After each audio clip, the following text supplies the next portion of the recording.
আমার নবীজি বুনা পাখির গোস্ত খাইতে ভালোবাসতেন। কি এর গোস্ত? পাখি পাখি। আর দেওয়ানাটের মধ্যে কইতেন নাই? হ্যাঁ, দেওয়ানাটের মধ্যে কবুতর আছে না নাই? এই কবুতর আবার জালালি কইতেন না চাই। এই কবুতর বাজা মজা লাগে না? তো নবীজির দরবারে একজনে হাদিয়া পাঠাইছে একটা পায়ের, পায়ের মানে পাখি, একটা ফাঁকি বুনা করে পাঠিয়েছে।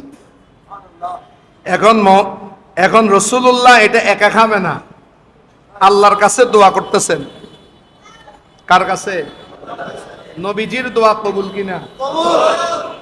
আল্লাহর নবীজির দরবারে ওই বুনা ফাঁকির গোস্ত এসেছে।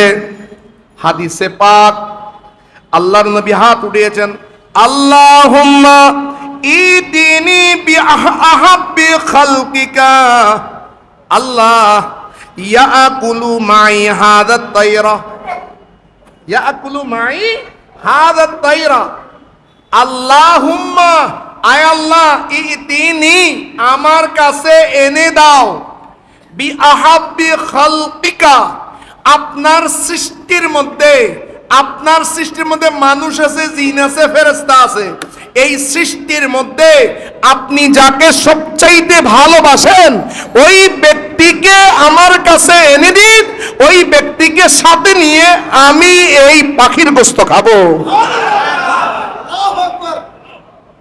একা একা নহর আল্লাহ, তোমার সৃষ্টির মধ্যে তোমার কাছে যে প্রিয়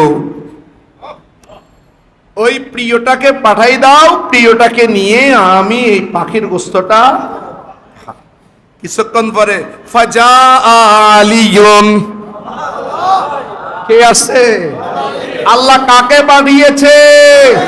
মাওলা আলীকে পাঠিয়েছে। ফাআকালা মাহু, আমার নবী আকালা মাহু, হযরতে আলীর সাথে সেই পাখিটা খেয়েছেন। বলুন না সুবহানাল্লাহ।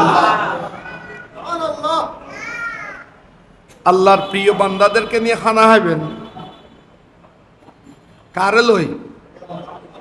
যারা আল্লাহর কাছে প্রিয় এমন মানুষদেরকে নিয়ে খানা খাওয়া আমার নবীর সুন্নাত।